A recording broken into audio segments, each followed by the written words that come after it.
Gold, trusted gold buyers. మీరు తాకట్టు పెట్టిన బంగారాన్ని విడిపించి ఈ రోజు ఉన్న మార్కెట్ ధరకు కొనబడను.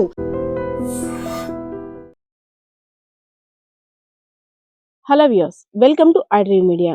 ఉమ్మడి వైఎస్ఆర్ కడప జిల్లా ప్రొద్దుటూరు మండలంలో ఒక విషాద సంఘటన చోటు చేసుకుంది. తీవ్ర కలకలం కూడా రేపింది.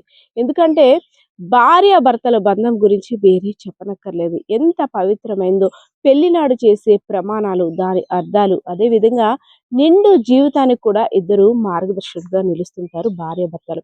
అటువంటి భర్తే భార్యని అతి కిరాతకంగా పక్కా ప్లాన్ చేసి లావుగా ఉన్నదని సాకులు చెప్పి చంపేస్తే నిజంగా వినడానికి కూడా చాలా బాధగా ఉంది కదా. సో కేవలం భార్య లావుగా ఉంది, ఎలా అయినా అడ్డు తొలగించుకోవాలి, తను చెప్పే ఐటమ్స్ ని నేను తెచ్చి ఇవ్వలేకపోతున్నాను, ఎప్పుడు తిండి తిండి తిండి అంటూ నన్ను తినేస్తుంది అంటూ తను ఎలా అయినా అంతం చేయాలని ప్రొద్దుటూరు మండలానికి చెందినటువంటి కిరణ్ అనే వ్యక్తి తన భార్య పద్మజని అతి దారుణంగా చంపిన ఘటన ఇప్పుడు అందరినీ కూడా దిగ్భ్రాంతికి గురి చేసింది.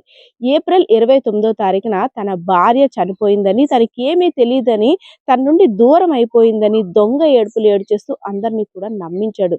సో వారిద్దరికీ వివాహమై 8 ఏళ్ళు అయినప్పటికీ 7 ఏళ్ల పాప కూడా తల్లి కోసం తల్లడిల్లిపోతుంటే, అయ్యో భార్య లేనటువంటి భర్త ఇప్పుడు కూతుర్ని ఎలా సాగుతాడా అని అక్కడ గ్రామస్తులంతా కూడా కన్నీరు పెట్టుకున్నారు. కానీ ఎక్కడో ఒక అనుమానం కాస్త వారందరినీ కూడా ఇబ్బందికి గురి చేస్తుంది పద్మజ యొక్క పేరెంట్స్కి. నా కూతురు చచ్చిపోవడానికి ఎలాంటి అనారోగ్య పరిస్థితి కూడా లేదు, ఏదో తిన ఏడుపు వెరైటీగా ఉంది, కాస్త డౌట్గా ఉందంటూ అనుమానాన్ని వ్యక్తం చేస్తూ పోలీసులకి కంప్లైంట్ చేశారు. నా కూతురిది సహజ మరణం కాదు, ఒకసారి పోస్ట్ మార్టం రిపోర్ట్స్ ఆధారంగా కేసు పెట్టండి అనేసని. సో రంగంలోకి దిగినటువంటి పోలీసులు విస్తుపోయే వాస్తవాలను అయితే మాత్రం వెలుగులోకి తీసుకొచ్చారనే చెప్పుకోవచ్చు. తన భార్య లావుగా ఉందని, ఎలా అయినా సరే తనని చంపాలని యూట్యూబ్లో వెతికి మరి తనకి ఇష్టమైన స్వీట్ని తీసుకొచ్చి అందులో విషాన్ని కలిపేసి తనకి ప్రేమగా అందించాడు. ఎప్పుడూ కూడా పద్మజ కిరణ్ ఇద్దరికి కూడా మనస్పర్ధలు ఉండేవి. చిన్న చిన్న విషయాలకి తగాదాలు పడుతుండేవారు. ఎందుకంటే పద్మజ తన పేరెంట్స్ ఇంటి దగ్గరే పెళ్ళైన దగ్గరను కూడా ఆ దగ్గరలోనే ఉంటుంది.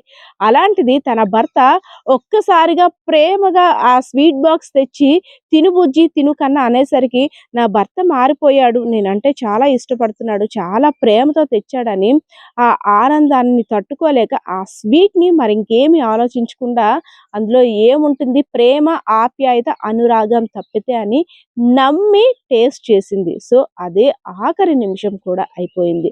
ఇదంతా కూడా హైదరాబాద్ నుండి ఆన్లైన్ ద్వారా 80,000 రూపాయలు పెట్టి ఆ విషం బాటిల్ కొని దాన్ని తీసుకువచ్చి ఎలా చంపాలి అనేసరి ప్లాన్ చేసి పెట్టేసి చంపేసి మళ్ళీ తన భార్య చనిపోయిందా లేదా అని కూడా టెస్ట్ చేసుకోవడానికి చనిపోయిన తర్వాత కూడా తలదిండు పెట్టి గట్టిగా నొక్కేసి ఊపిరి ఆడకుండా ఇంకే కొసాన కూడా అసలు ప్రాణం అనేది ఉండకూడదు అని కసిగా తన్ని చంపేశాడు. అందరితో నట్టుగా ఏమీ తెలియనట్టు అయ్యో నా భార్య చనిపోయింది, అయ్యో పిల్లకి తల్లి లేకుండా పోయిందంటూ వగలమారి ఏడుపులు ఏడ్చాడు ఆ భర్త కిరణ్. అయితే పోలీసులు అయితే మాత్రం తన ఫోన్ని హ్యాండ్ ఓవర్ చేసుకున్నారు.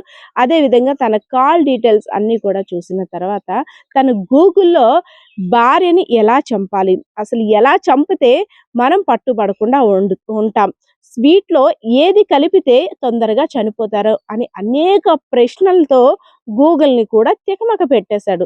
సో ఆ గూగుల్ని సెర్చ్ చేసిన డాటానంతా కూడా పోలీసులు అయితే మాత్రం స్వాధీనం చేసుకున్నారు. అదేవిధంగా భార్యని అంత కిరాతకంగా ఎందుకు చంపాల్సి వచ్చింది, వేరే ఇతరత్ర కోణాలు ఏమైనా ఉన్నాయి, లేదంటే వివాహితర సంబంధాలు దీనికి ఏమైనా కారణం ఉన్నాయా అని అనేక కోణాల్లో కూడా పోలీసులు అయితే మాత్రం దర్యాప్తును ముమ్మరం చేశారు. సో ఏదైతేనా తమ కూతుర్ని అన్యాయంగా చంపినటువంటి కిరణ్ పై చర్యలు తీసుకోవాలని, తగు శిక్షలు అమలు చేయాలని, తన మనవరాలకి తల్లిని లేకుండా చేసినటువంటి కిరణ్ పై ఇంకా తగ్గేదే లేదని అయితే మాత్రం ఆ తల్లిదండ్రులు ఆవేదన అదేవిధంగా ఆందోళన కూడా వ్యక్తం చేస్తున్నారు. సో భార్య భర్త అంటే ఒకరి మీద ఒకరికి నమ్మకం ఎంత అవసరం. ఒక చిన్న చిన్న కారణాలకి అందంగా లేదనో, లేదంటే బరువు ఎక్కువగా ఉందనో, ఫుడ్ లవర్ అనో, ఫుడ్ ఎక్కువగా అడుగుతుందనో, ఇలాంటి చిన్న చిన్న విషయాలకి మనస్తాపానికి గురే ఏదో ఒక విధంగా తన అడ్డు తొలగించుకోవాలని ప్లాన్ చేసిన ఈ కిరణ్ వ్యవహారాన్ని అందరూ కూడా దుమ్మెత్తిపోస్తున్నారు. సో ఏదైతేనే ఈ కేసుకు సంబంధించి డీటెయిల్స్ అన్ని కూడా పోలీసులు మీడియా సమావేశంగా కూడా వెల్లడించారు. సో నిందితుడు కూడా శిక్షను అమలు చేసేలా పోలీసులు కూడా కేసును వేగవంతం చేస్తున్నట్టయితే మాత్రం తెలిపారు. కెమెరా పర్సన్ బాలకృష్ణతో పద్మ, ఐడ్రీమ్ మీడియా, విజయనగరం.